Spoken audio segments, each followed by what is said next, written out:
officiels qui ont à l'œil. Oui, je crois que tout va être à recommencer. Et là, on prend le départ, là. Et Kennedy qui prend le meilleur départ.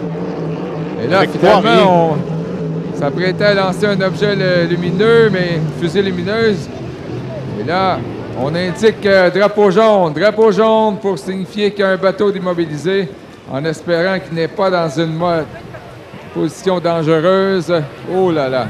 Il semble être assez à l'extérieur, Pagé-Morin qui devait avoir le 4e corridor. Alors, c'est Marco Poirier qui est en tête, suivi de Brendan Kennedy. Là, il est parti du 3e corridor. Il est présentement en tête. Kennedy 2e et Derek Smith qui s'amène aux côtés du last minute. Ouais, Smith qui est vraiment allé de toute une accélération avant d'entreprendre ce virage. Et là, très serré. Il est ponton à ponton avec Kennedy. Kennedy qui est toutefois plus rapide là, lors de la relance. Mais Smith, et là, on lui... joue au chat et la souris entre Kennedy et Derek Smith. Et encore une fois, attention à Samuel Pagé-Morin qui est immobilisé. C'est donc toujours le Inferno en tête avec Marco Poirier. Le H333.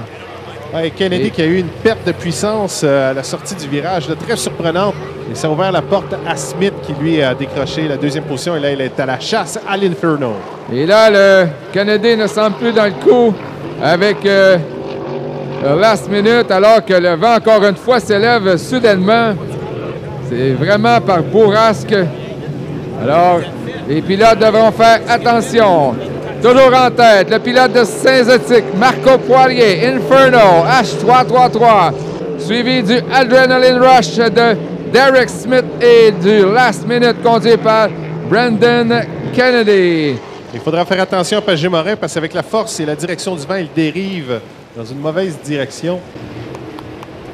Alors, les pilotes l'ont vu déjà 2 fois, donc il ne devrait pas y avoir de problème. Kennedy. Et ils passent tous à l'intérieur de Samuel Pagé-Morin. Donc, ça ne semble pas causer de problème. Voici Marco Poirier. Et là, on voit quelques moutons blancs. Et Poirier qui tient bon avec Inferno. Lui, il aimerait bien là, remporter une victoire en Hydro 350. Derek Smith qui va très bien cette saison. Adrenaline Rush. Et là, les positions qui semblent demeurer inchangées.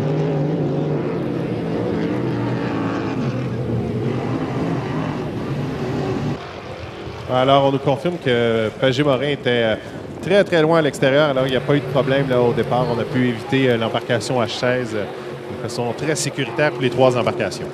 On sort le drapeau blanc pour Marco Poirier. Alors que le vent s'élève...